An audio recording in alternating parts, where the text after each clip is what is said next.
Hi കൂട്ടുകാരെ, എല്ലാവർക്കും സുഖമല്ലേ? ഞങ്ങൾ ഇന്നൊരു പ്രോഗ്രാമിൽ പങ്കെടുക്കാനായിട്ടാണ് ഫാമിലിയായിട്ട് എത്തിയിരിക്കുന്നത്. തീർച്ചയായിട്ടും നമ്മുടെ എല്ലാം പ്രിയങ്കരനായിരുന്നൊരു കലാകാരനാണ് MC കട്ടപ്പന. അദ്ദേഹം മരം കൊഴിഞ്ഞിട്ട് ഒരു വർഷം തികയുകയാണ്. കട്ടപ്പനയുടെ പേര് മലനിരകൾക്കപ്പുറത്തേക്ക് എത്തിച്ച ആ കലാകാരന് അർത്ഥപൂർണമായ അനുസ്മരണമാണ് കട്ടപ്പന പൗരാവലി ഒരുക്കിയിരുന്നത്.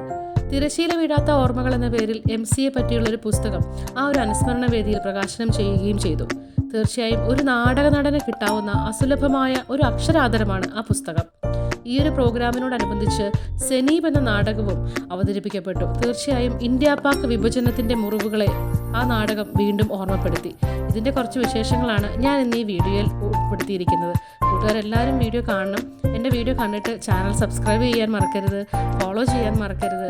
സോ നാടകത്തിൻ്റെ കുറച്ച് ഭാഗത്തേക്ക്. 2 പതിറ്റാണ്ടുകൾക്ക് മുമ്പ് നമ്മുടെ രാജ്യം നേടിയ സ്വാതന്ത്ര്യത്തിന്റെ സത്ഫലമാണ് ലാഹോർ യൂണിവേഴ്സിറ്റി.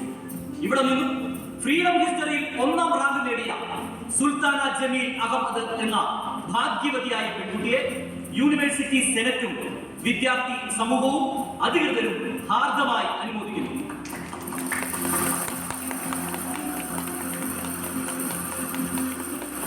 യൂണിവേഴ്സിറ്റിയുടെ ഉപഹാരം ഏറ്റുവാങ്ങുന്നതിനും ഇൻസ്പയറിംഗ് വാക്കുകളാൽ നിങ്ങളെ പ്രചോദിപ്പിക്കുന്നതിനുമായി സുൽത്താനയെ വേദിയിലേക്ക് ക്ഷണിക്കുന്നു.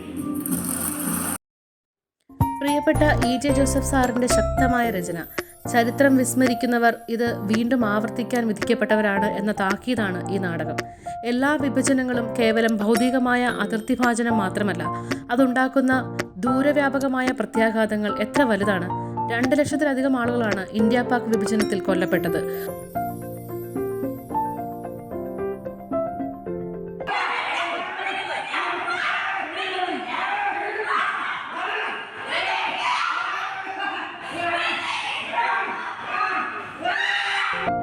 ആ വിഭജനത്തിൻ്റെ നീറുന്ന ഓർമ്മയാണ് സെനീബ് എന്ന പെൺകുട്ടി. സെനീബായി രംഗത്തെത്തിയ രേഷ്മ കാണികളുടെ കണ്ണു നിറച്ചു. MC കട്ടപ്പനയുടെ മകൻ MC ബോബനാണ് സെനീബിൻ്റെ ഭർത്താവായ ബൂട്ടാ സിംഗായി അരങ്ങിലെത്തിയത്. ഇരുവരുടെയും അഭിനയം അക്ഷരാർത്ഥത്തിൽ കണ്ണു നനയിച്ചു.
ബന്ധുക്കളും സഹോദരവും അവഗണിച്ച് എന്ന് ഒറ്റപ്പെട്ട് കഴിഞ്ഞിട്ട് എന്റെ ജീവിതത്തിന് അർത്ഥമുണ്ടായിരുന്നു. എനിക്കൊരു തുണയുണ്ടായിരുന്നു.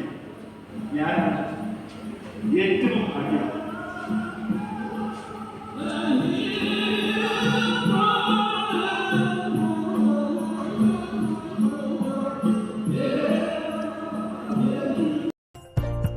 രംഗത്തെത്തിയ എല്ലാവരും അവരുടെ ഭാഗം മികച്ച രീതിയിൽ തന്നെ കൈകാര്യം ചെയ്തു. ഗംഭീരമായ സംഗീത സംവിധാനം എടുത്തു പറയേണ്ടതാണ്. ബാപ്പുജിയുടെയും നെഹ്റുവിൻ്റെയും വാക്കുകൾ നാടകത്തിൽ മുഴങ്ങിക്കേൾക്കുമ്പോൾ പറഞ്ഞറിയിക്കാനാവാത്ത അനുഭൂതിയിലൂടെയാണ് കാഴ്ചക്കാർ കടന്നുപോകുന്നത്.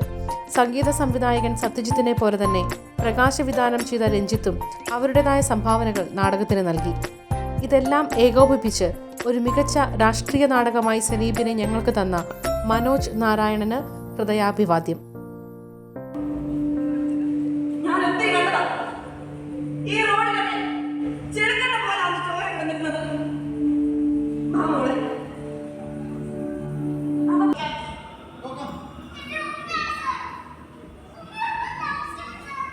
ഞങ്ങളിപ്പോൾ മുസ്ലിങ്ങളാണ് സാർ.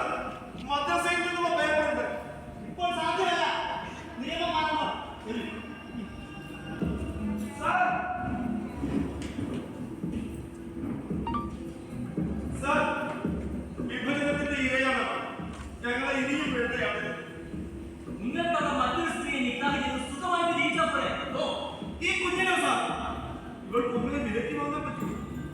നിങ്ങൾ എത്ര ശ്രമിച്ചാലും ഇപ്പൊ കുടിയേറ്റാനോട് ലഭിക്കില്ല.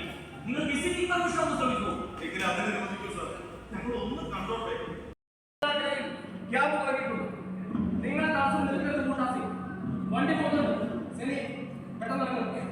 ഞാൻ എന്റെ മാമിയെ മോളെ വിട്ട് ഇങ്ങോട്ടും വരില്ല. എന്റെ പേര് ഇതാണ്. എന്റെ അമ്മയും ആശ്രയമാണ് എന്റെ മാമിയും മോളും. ഞാൻ വരില്ല. മാമി പോകില്ല. കട്ടപ്പനയുടെ സാംസ്കാരിക ചരിത്രത്തിലേക്ക് ദർശനയുടെ വക ഒരു പൊൻതൂവൽ കൂടി. സെനീബ്.